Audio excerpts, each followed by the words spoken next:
Hey guys, welcome back to Corey Taylor Builds. Today we are going to be testing hardware store ratchets. I got all the ratchet brands I could find at the nearest hardware stores near me, such as Ace Hardware, Lowe's, Home Depot, and Harbor Freight. Okay, so at Lowe's we went ahead and got the Kobalt ratchet and the Craftsman ratchet. Craftsman only came in this full kit, but that's okay, still got it. Ace Hardware, I found this really nice Cresent set, which I didn't know Crescent made a ratchet. And then we go to Home Depot. Of course, we got the Husky ratchet because that's their brand. And then we also got the Gearwrench that I saw there. Harbor Freight Tools, we got the Icon to test out, and we got the Pittsburg ratchet. Let's go ahead and start unpackaging some of these ratchets. The first test we're going to do is see how they feel. You know, how the teeth feel, how the handles feel, the quality of them. We're going to get our overall first impression of the ratchets first.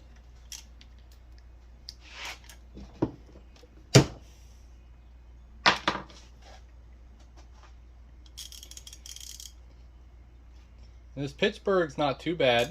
It's got 72 teeth and doesn't feel too loose. Feels pretty decent. I'm not a fan of the spring loaded ball instead of the push button because that does tend to pop out a little bit more. The handle does feel decent quality. I'm not sure how long it'll last, but feels like it'd be nice and comfortable to actually turn a bolt with. Next we have Kobalt. This one's obviously a little bit shorter than the Pittsburgh, which might give it a little bit of a disadvantage in one of our challenges. But this is a 90 tooth ratchet. They actually put a stamp on the back of it. It feels about the same amount of tightness as the Pittsburgh. Doesn't feel much better even though it is 90 teeth. I do like that it has the push button ball release. The handle doesn't feel bad even though it is a little bit shorter, so it feels like it doesn't fit in your hand as well. But overall, not a horrible ratchet. I'd say it does sit behind the Pittsburgh. Next we have the Husky.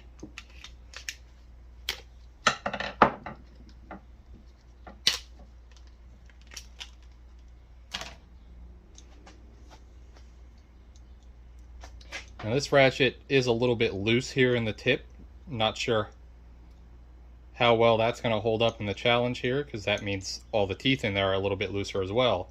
It does have the push button detent to release the ball, which I do like.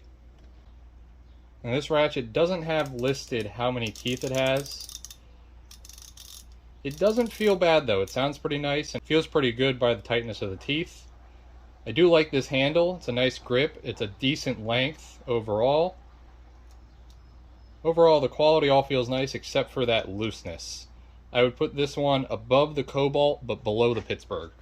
Next we have the Craftsman. This one I was only able to pick up in this full case,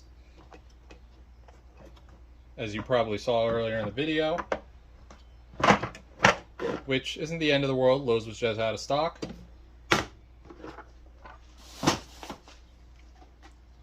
This Craftsman has an interesting handle design, but it does feel pretty smooth in your hand. It does feel like it has less teeth on it than the other ratchets, but it is still pretty tight for the anvil in there. It clicks over nice, and it does have a push button release, which I do like. That's just a personal choice, but it is nice to have. I would put this one right below the Pittsburgh. Next we have the Crescent. This one I also was only able to get in a kit, as you saw earlier. I really like the design of this ratchet. I kind of like the way this flows in and how it's more like boxed off at the end. It's got a little bit of a grip down here at the bottom. Does not have the push release, which unfortunately a few of these don't have. Those teeth feel really solid, and that's pretty tight there for the anvil. Clicks over nice. And the grip feels very nice on this one. That feels like you get a very good grip on it. I'd put this one above the Pittsburgh. Next we have our Icon ratchet. Comes with a little cloth to clean it off. Has a nice beefy soft handle on this. No push release, which of course you know I don't like by now. This is a 90 tooth, and that feels very nice and quiet. Nice tight fit. This handle's really comfortable. You can probably get a lot of pressure on that without hurting your hand. I'm going to put this one above the Crescent. This goes in the league. Next we have the Gearwrench. This is overall our most expensive ratchet. It's got a nice indent there for your fingers on the handle. Does have a pretty nice handle. Nice and soft looking. You can get a really good grip on there. This is a 90 tooth ratchet with no push release. The teeth feel a little clanky in this, and it is a little bit loose. For the most expensive ratchet, I'd expect a little bit better out of that. Flicks between forward and backwards, nice. I'm going to put this one right below the Pittsburg. I made this little test device to test the angle of our ratchet. It gives it a very tight angle in order to tighten this nut down. We're going to set this nut flush with the top, and we're going to see how long it takes until it walks its way out of the bottom of this socket. We're going to start with our lowest rated ratchet, the Kobalt, and work our way up to the Icon. Alright guys, so we got started with the Kobalt, as I just said. This ratchet did not do good. As you can see, got 2 minutes and 32 seconds. Just didn't get enough clicks. Then we get over to the Husky, and this one did a lot better. 1 minute 28 seconds, not too bad. Have a few other ratchets that did better, such as the Craftsman here. This one had a thicker neck, but it still got the job done pretty quickly. 1 minute and 23 seconds, almost 1:24. Then we move on to the Gearwrench. This one did great as well. No issues, no complaints, but it did go a little bit slower at 1:30. Not sure why that was. It felt like it was doing great. Then we go over to the Pittsburg. This one didn't do half horrible either. This one actually got in the lead for now at 1 minute and 23 seconds. Very good. Then we go over to our Crescent, which I'm a fan of this one so far. It did really good, and it also did really good in this challenge, coming out on top with 1 minute and 21 seconds, as you'll see right here. Really good job, really impressed with that ratchet. Then we go to our Icon. Of course, this is supposed to be a competitor to Snap-on, so this did a really good job as well. Looking at 1 minute and 24 seconds overall, and that did a good job. The next test we're going to be doing is a little bit more fun. You know how sometimes you want to use your ratchet as a hammer because you know it's already in your hand? So, we're going to go ahead and hammer in 8 1-inch 16-penny nails with each ratchet. We're going to do it on the same side, and we're going to see how the ratchet holds up.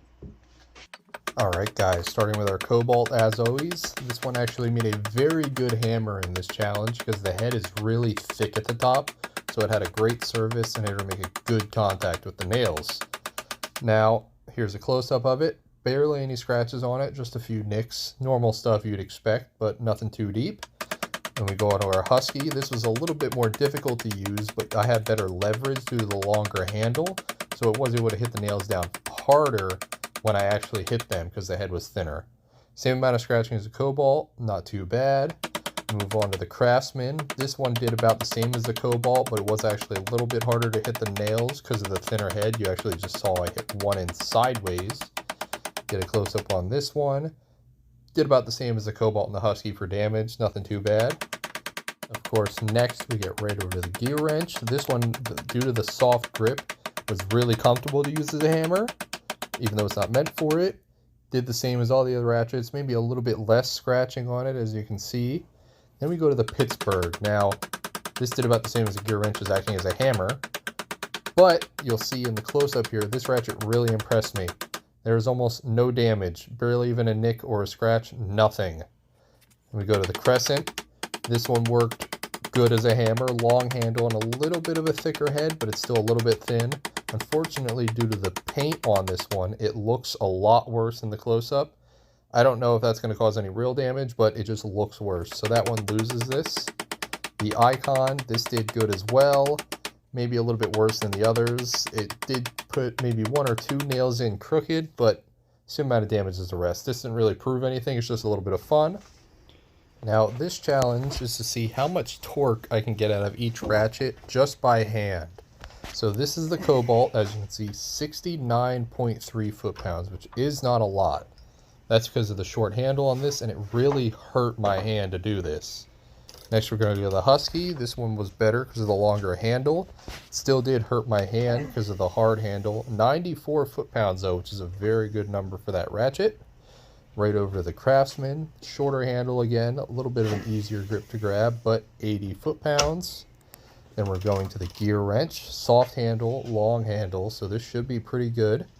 And we got 98 foot-pounds out of that one, not too bad. Then we're going to the Pittsburg, 88.3 foot-pounds, feels about the same as the Gearwrench. Right over to the Crescent, this one didn't do too bad, 80 foot-pounds. Then we go to the Icon, this one did a very good job. Look at this, 104 foot-pounds just from the bare ratchet.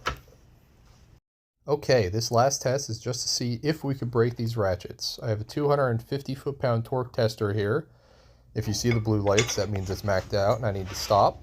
Starting with the Kobalt here, and it made it all the way up to 241 foot-pounds. A little flimsy, but nothing broke. Next we have the Husky. This made it up to 245 foot-pounds, a little flimsy as well, but nothing broke. Next we have the Craftsman. This one felt very flimsy, felt like it was about to break, but made it all the way through the test, 251 foot-pounds.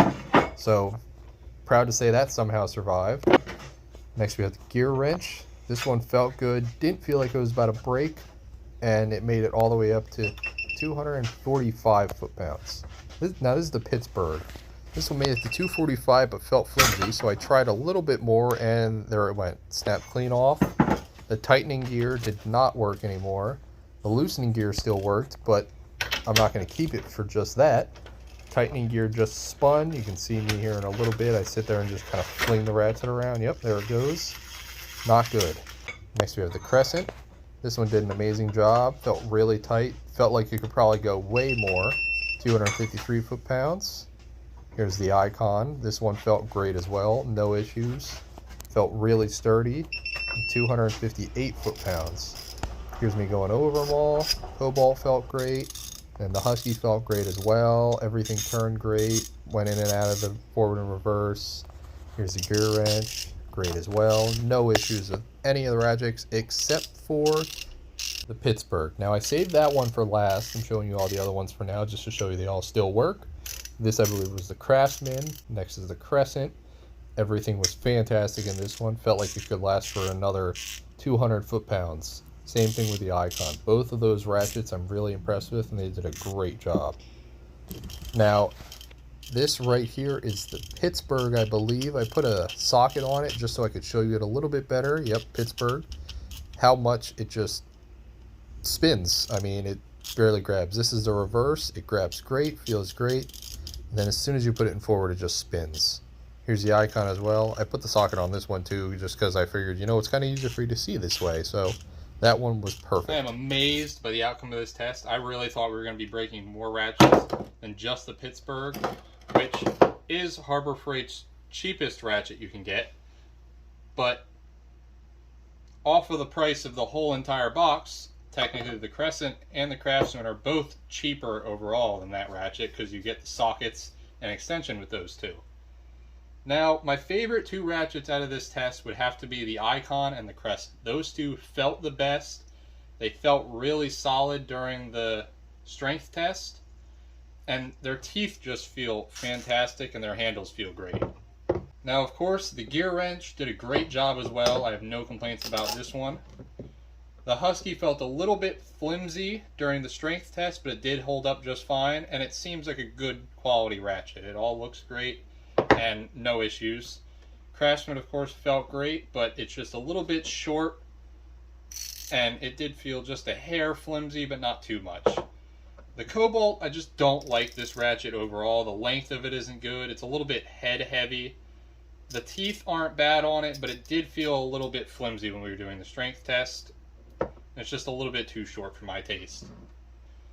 I hope you guys enjoyed this video. Comment down below if you want to see me test any other types of tools. And also if you want to see me put these on a stronger torque test and see which one takes the longest to break. Thanks for watching. Subscribe if you haven't already, and have a good day.